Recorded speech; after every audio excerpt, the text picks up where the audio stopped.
Baiklah, di sini kami dari kelompok 1 akan mempresentasikan hasil data pengamatan kami berdasarkan video yang telah kami amati, yaitu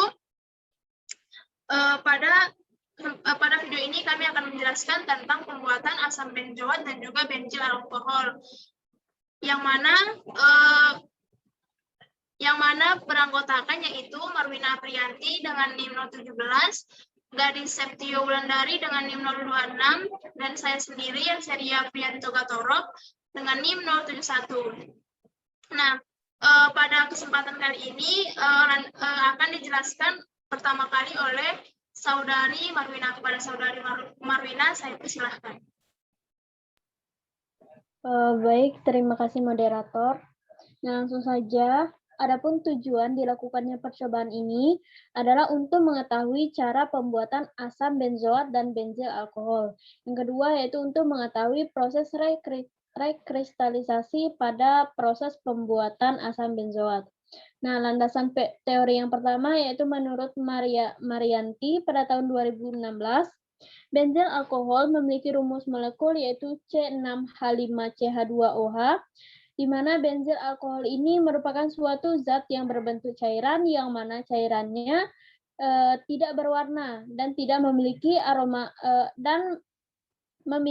aroma aromatik yang ringan. Hal ini dapat dibuktikan dari kegunaannya, yaitu sebagai komponen pewangi, sebagai sering dijadikan sebagai pelarut, dan juga dapat digunakan sebagai zat penurun kekentalan. Kemudian menurut Anissa pada tahun 2020, bensin alkohol adalah cairan yang mana cairan ini berasal dari buah dengan karakteristik tidak berwarna dan beraroma sedikit manis. Nah, kemudian dalam dunia farmasi, bensil alkohol biasanya terkandung dalam obat-obatan anti parasit. Nah, untuk menggunakan kutu rambut.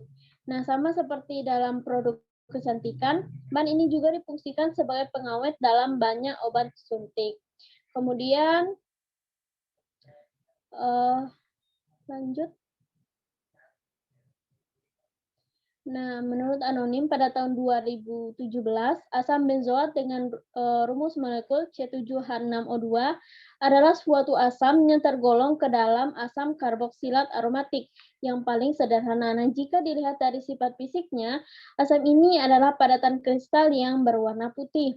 Asam ini dapat digunakan sebagai pengawet makanan. Nah, sehingga asam ini adalah prekursor yang paling penting dalam sintesis banyak bahan-bahan kimia lainnya. Nah, selain memiliki dampak positif, ternyata asam ini juga memiliki dampak negatif bagi manusia, yaitu dapat berpotensi mengakibatkan kerusakan mata jika asam benzoat terpapar pada mata. Paparan pada kulit yang berlebihan dapat menyebabkan iritasi, ruam, kemerahan, dan rasa bakar. Jika dihirup, asam ini juga dapat menyebabkan iritasi hidung, tenggorokan, dan juga paru-paru. Baik, mungkin hanya itu landasan teorinya. Saya kembalikan ke moderator. Baiklah, terima kasih kepada Saudari Marwina. Nah, untuk selanjutnya di sini kita dapat melihat video yang kami amati di layar monitor.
Baiklah, sampai disitulah video yang telah kami tayangkan, yang telah kami amati. Nah, selanjutnya akan dijelaskan hasil data pengamatan kami oleh saudari Gadis. Kepada saudari Gadis, saya persilahkan.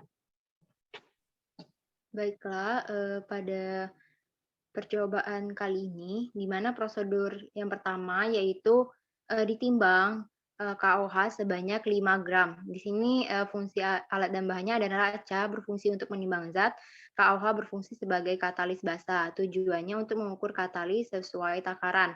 Hasilnya didapatkan 5 gram KOH. Prosedur selanjutnya, benzaldehid dimurnikan dengan Na2CO3. Di sini benzaldehid berfungsi sebagai regen, natrium karbonat berfungsi sebagai regen, pipet tetes berfungsi sebagai memindahkan zat. Di sini tujuannya untuk memurnikan benzaldehid dan didapatkan benzaldehid murni yang berwarna bening. Di sini kekurangannya tidak diberitahu berapa mili benzaldehid dan natrium karbonat yang digunakan. Prosedur selanjutnya yaitu dicampurkan kalium hidroksida dengan aquades di dalam labu leher 3 dan dimasukkan stirrer. Di sini aquades berfungsi sebagai pelarut, labu leher 3 berfungsi tempat zat, stirrer berfungsi sebagai pengaduk. Tujuannya untuk membuat larutan kalium hidroksida dan untuk mempercepat reaksi pencampuran. Hasilnya warna larutan agak kuru. Terdapat kekurangan di mana tidak diberitahu berapa mili kalium hidroksida dan aquades yang digunakan. Pada prosedur keempat, yaitu dipasang semua alat dengan baik di atas penangas air, diberi baskom dan diletakkan alas bulat leher 3 untuk menjaga suhu larutan 20 derajat Celcius. Slide agak ke bawah, LC. Lalu dimasukkan benzaldehid murni ke dalam corong penetes dan dilakukan reflux kurang lebih 2 jam. Slide agak ke atas, LC. Nah, di sini penangas air berfungsi sebagai pemanas, baskom berfungsi sebagai wadah labu, termometer berfungsi mengukur suhu, corong penetes berfungsi sebagai slide ke bawah, LC. Tempat memasukkan zat ke dalam labu, kondensor berfungsi tabung pendingin yang mengubah uap menjadi air. Slide ke atas sedikit lagi, LC. Nah, di sini bertujuan agar melarutkan senyawa campuran tersebut. Hasilnya itu terbentuk larutan berwarna kuning. Nah, kekurangannya yaitu pemanasan terlalu lama dan suhu yang rendah. Sebaiknya bisa menaikkan suhu pemanasan sehingga waktunya pun, slide ke bawah, lebih cepat dan menghemat waktu dalam percobaan. Lalu prosedur selanjutnya yaitu hasil larutan dimasukkan ke dalam corong pisah dan ditambahkan kloroform ke dalam corong pisah. Kemudian diguncangkan satu arah sampai terpisah 2 lapisan. Nah, sebelum dan sesudah guncangan dikeluarkan udara dari corong pisah. Di sini alat dan bahannya, corong pisah berfungsi untuk memisahkan komponen larutan, kloroform berfungsi sebagai pelarut. Tujuannya untuk memisahkan komponen larutan campuran. Hasilnya itu terbentuk 2 lapisan. Nah, lapisan atas yaitu fase organik berwarna keruh dan lapisan bawah fase air berwarna bening. Prosedur selanjutnya yaitu pisahkan fase organik, kemudian masukkan ke gelas beker. Di sini gelas beker berfungsi sebagai tempat zat. Lalu tujuannya untuk memisahkan fase organik dan fase air. Hasilnya itu larutan fase organik berwarna bening. Lalu kekurangannya itu saat dilakukan pemisahan, praktikal memisahkan secara tidak pelan-pelan. Hal ini bisa mengakibatkan tercampurnya fase organik dengan fase air. Slide ke bawah. Prosedur selanjutnya, prosedur ke-8 yaitu fase air dalam corong diguncang kembali, lalu dipisahkan fase organik dan diletakkan ke gelas beker yang sama. Di sini corong pemisah berfungsi untuk memisahkan komponen larutan. Di sini bertujuan agar fase organik benar-benar terpisah dari fase air. Hasilnya yaitu fase organik terpisah dari fase air. Lalu prosedur selanjutnya fase organik di vakum evaporator. Di sini vakum evaporator berfungsi untuk memisahkan sisa kloroform dalam fase organik. Bertujuan agar terpisahkannya fase organik dari sisa kloroform. Hasilnya yaitu larutan berwarna keruh. Prosedur selanjutnya yaitu fase organik yang telah divakum evaporator tadi dimasukkan ke dalam corong Buchner lalu ditambah NaHSO3. Di sini NaHSO3 berfungsi sebagai regen. Di sini tujuannya untuk menghilangkan zat pengotor sisa benzaldehid yang tidak ikut bereaksi. Hasilnya yaitu larutan berwarna keruh. Lalu prosedur selanjutnya itu corong pisah diguncang kembali, lalu didiamkan fase organik selama 1 hari di dalam gelas beker dan ditutup aluminium foil. Di sini aluminium foil berfungsi untuk menutup gelas beker dan bertujuan untuk mengetahui senyawa yang terbentuk. Hasilnya jika masih terbentuk kristal maka masih ada asam benzoat. Nah, jika tidak ada kristal yang terbentuk maka fase organik tersebut adalah benzil alkohol. Prosedur selanjutnya yaitu dilakukan pemurnian pada fase air dan menambahkan Aquades dan HCl ke dalam gelas beker. Di sini Aquades berfungsi sebagai pelarut, HCl berfungsi sebagai regen. Tujuannya itu untuk mengasamkan larutan untuk terbentuknya endapan asam benzoat. Hasilnya itu larutan keruh. Prosedur selanjutnya ditutup gelas beker dengan aluminium foil dan direndam es batu. Di sini gelas beker berfungsi sebagai tempat zat dan aluminium foil berfungsi sebagai penutup gelas beker, es batu berfungsi sebagai pendingin. Tujuannya untuk mempercepat pembentukan kristal. Di sini hasilnya terbentuknya kristal asam benzoat. Lalu prosedur selanjutnya, pisahkan kristal dengan larutannya menggunakan corong Buchner dan ditekan dengan sudip kristal asam benzoat tersebut. Nah, corong Buchner berfungsi sebagai tempat kertas saring. Saat dilakukan penyaringan, langsung kertas saring berfungsi menyaringkan kristal. Di sini tujuan agar memisahkan kristal asam benzoat dari larutan. Hasilnya kristal asam benzoat putih, berwarna putih terpisah dari larutan. Kelebihan pada prosedur ini yaitu menekankan kristal asam benzoat dengan sudip untuk dapat mempercepat proses penyaringan. Prosedur selanjutnya yaitu dilakukan rekristalisasi tunggal dengan air panas lalu dikeringkan kembali. Di sini alat dan bahannya ada air panas yang berfungsi sebagai pelarut, bertujuan agar memurnikan kristal asam benzoat. Hasilnya itu kristal asam benzoat berwarna putih. Baiklah, itulah penjelasan dari saya. Saya kembalikan kepada moderator.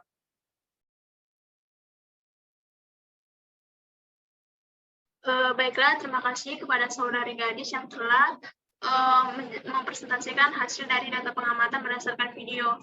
Nah, di sini saya akan menjelaskan pembahasan berdasarkan video yang telah kami amati. Nah, baiklah, di sini kita akan membahas sebuah percobaan yaitu pada pembuatan asam benzoat dan juga benzil alkohol, di mana hal yang kita lakukan adalah pertama kali adalah dengan menimbang KOH sebanyak 5 gram dan kemudian menimbang benzaldehid, di mana pada percobaan ini benzaldehid tersebut dimurnikan dengan Na2CO3. Nah, kemudian selanjutnya menambahkan KOH dan merefluksnya selama lebih kurang 2 jam.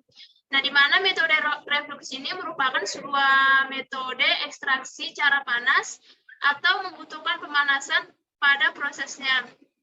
Nah, di mana refluks adalah ekstraksi dengan pelarut pada temperatur titik didihnya selama waktu tertentu dan jumlah pelarut yang relatif konstan dengan adanya pendingin balik. Dan setelah dimasukkan ke dalam refluks, maka larutan yang terbentuk tersebut berwarna kuning. Dan setelah itu kita masukkan dia ke dalam sebuah corong pisah dan kocok hingga terbentuk 2 lapisan, yaitu fase organik dan juga fase air. Nah, di mana sebelum mengocoknya, maka sebelumnya udara yang terdapat di dalam corong pisah itu harus dikeluarkan supaya nantinya tidak mempengaruhi hasil dari ekstraksi. Nah, yang mana kemudian kita pisahkan fase organiknya dan masukkan ke dalam gelas beker. Dan fase air yang di dalam corong Buchner dikocok kembali. Nah, ekstraksi ini dilakukan secara bertahap, yaitu sebanyak 2 kali. Di mana hal ini bertujuan agar pemisahan kedua senyawa tersebut berlangsung lebih sempurna.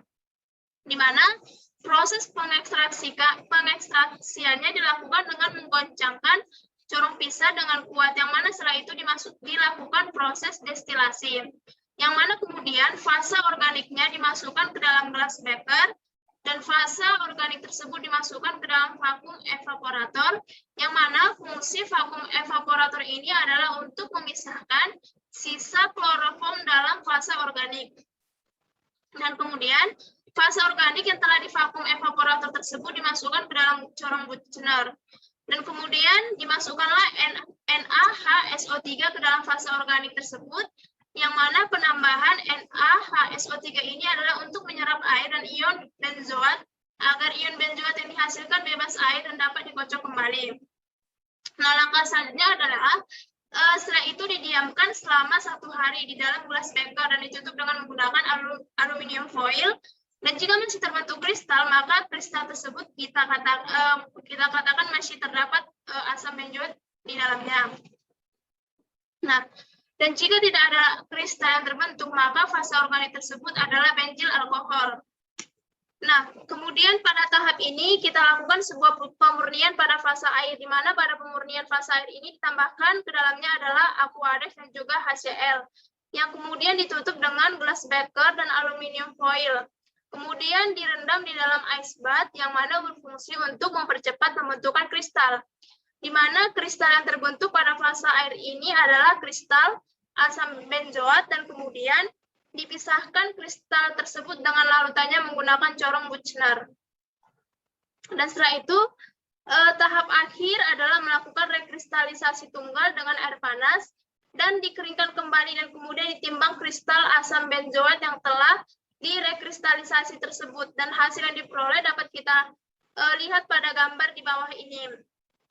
Nah, pada gambar di bawah ini terlihat bahwasanya terlihat kristal asam benzoat berwarna putih. Nah, itulah penjelasan dari saya berdasarkan pembahasan dari video yang telah kami amati. Nah, di sini kami akan membuat kesimpulannya, yang mana akan dibacakan oleh Saudari Marwina. Pada Saudari Marwina, saya persilahkan. Baik,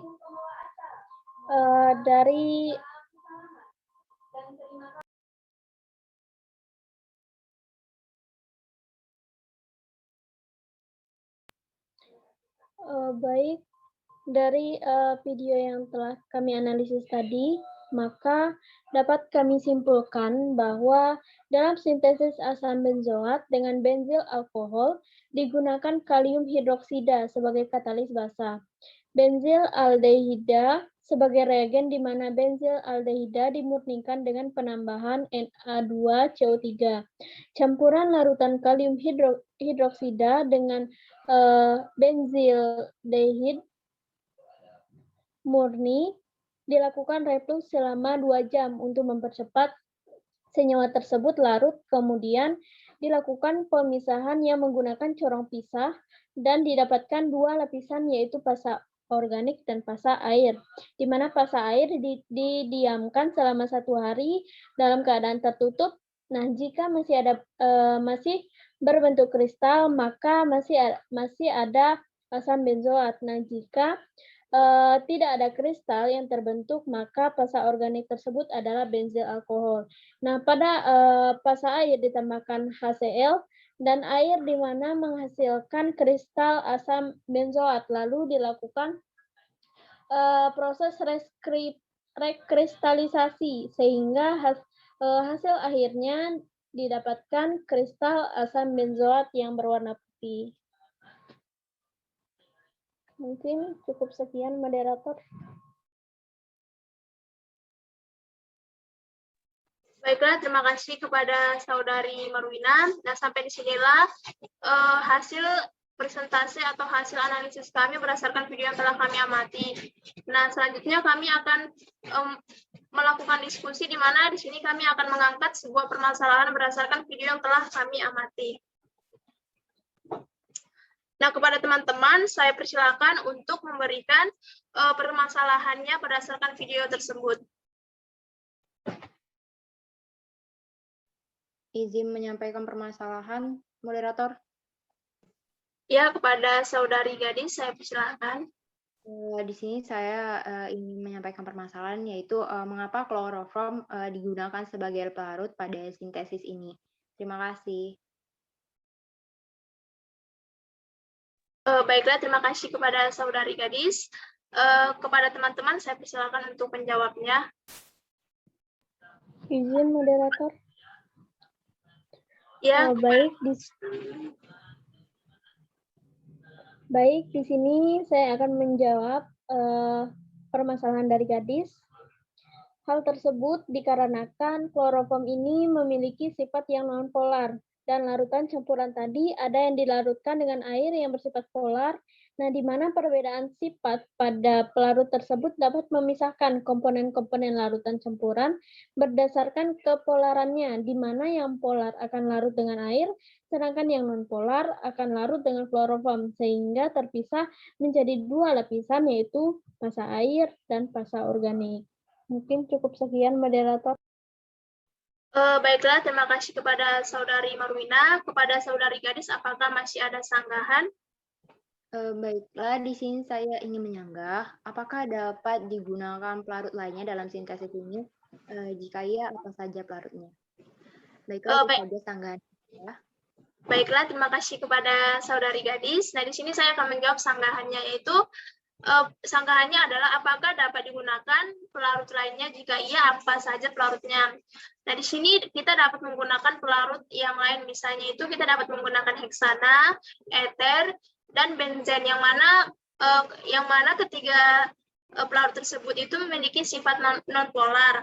Nah, di mana dalam percobaan tersebut pelarut lainnya yaitu air yang bersifat polar, sehingga untuk memisahkan komponen pada larutan tersebut maka ditambahkanlah pelarut non-polar. Sampai sekianlah jawaban saya. Bagaimana kepada saudari gadis, apakah sudah puas? Baiklah, jawabannya sudah cukup jelas dan puas. Terima kasih Elseria dan Wina. Baiklah, terima kasih buat saudari gadis dari sini. Nah, permasalahan yang kedua yaitu dari saya sendiri, yaitu permasalahannya adalah mengapa pada pembuatan asam benzoat dan juga benzil alkohol ini, yaitu pada fase organiknya perlu dimasukkan ke dalam vakum evaporator. Nah, kepada teman-teman saya persilakan untuk menjawabnya. Izin menjawab, moderator. Ya, saya persilakan. Pada pembuatan asam benzoat dan benzil alkohol ini, yaitu pada fase organiknya perlu dimasukkan dalam vakum evaporator, di mana fungsi vakum evaporator ini sendiri adalah untuk memisahkan sisa kloroform dalam fase organik yang kemudian dimasukkan ke dalam corong Buchner. Baiklah, itu saja jawaban dari saya, moderator. Baiklah, terima kasih atas jawaban saudari gadis. Namun di sini saya sedikit menyanggah. Jadi, apakah pada fase airnya itu perlu dimasukkan ke dalam vakum evaporator dalam pembuatan asam benzoat dan benzil alkohol? Nah, kepada teman-teman saya persilakan untuk menjawab sanggahan dari saya. Izin moderator. Ya, kepada saudari Marwina saya persilakan. Baik, di sini saya akan menjawab sanggahan dari LC, di mana fase air yang didapatkan dari pembuatan asam benzoat dan benzil alkohol tidak perlu dimasukkan ke dalam vakum evaporator. Akan tetapi pada pemurnian pada fase air yang perlu ditambahkannya itu ditambahkan ke dalamnya yaitu Aquades dan HCl yang kemudian ditutup dengan gelas beker dan aluminium foil dan direndam di dalam es bak yang mana berfungsi untuk mempercepat pembentukan kristal, di mana kristal yang terbentuk pada fase air ini adalah kristal asam benzoat. Mungkin cukup sekian. Baiklah, terima kasih atas jawaban dari saudari gadis dan juga saudari Marwina. Saya rasa jawabannya sudah cukup jelas. Nah, selanjutnya kepada teman-teman dipersilakan untuk menyampaikan permasalahannya. Izin menyampaikan, moderator. Kepada Marwina saya persilahkan. Baik, adapun permasalahan dari saya yaitu mengapa fasa organik dan fasa air itu harus dipisahkan. Terima kasih. Baiklah, terima kasih atas permasalahan dari Marwina. Nah, di sini saya akan menjawab permasalahan dari Marwina, yaitu mengapa fasa organik dan fasa airnya harus dipisahkan. Nah, hal tersebut disebabkan karena masing-masing fasa itu akan dilakukan sebuah proses pemurnian dengan teknik atau cara yang berbeda-beda. Nah, pada Marwina, apakah masih ada sanggahan? Baik, terima kasih Else yang telah menjawab permasalahan dari saya. Namun di sini saya akan sedikit menyanggah. Nah, lalu mengapa pada corong yang berisi fasa organik harus didiamkan selama 1 hari? Nah, terima kasih buat Saudari Marwina. Nah, kepada teman-teman saya persilahkan untuk menjawab sanggahan dari Saudari Marwina. Izin menjawab, moderator. Ya, saya persilahkan, Gadis. Pendiaman tersebut dilakukan untuk mengetahui senyawa yang akan terbentuk, yaitu terbentuk atau tidaknya kristal dalam corong pisah tadi. Nah, jika di dalam corong tersebut terbentuk sebuah kristal, maka masih ada asam benzoat. Nah, tapi apabila tidak ada kristal yang terbentuk, maka fasa organik tersebut yaitu bensil alkohol. Baiklah, itu saja jawaban dari saya, moderator. Baiklah, terima kasih buat Saudari Gadis. Bagaimana kepada Saudari Marwina? Apakah jawabannya sudah cukup jelas? Baik, terima kasih Gadis dan Else yang telah menjawab permasalahan dan sanggahan saya. Saya rasa jawabannya sudah cukup jelas. Terima kasih. Baiklah, terima kasih kepada teman-teman yang telah menyampaikan permasalahannya. Dan sampai di sinilah hasil dari presentasi kami, yaitu dari kelompok 1. Kami ucapkan sekian dan terima kasih.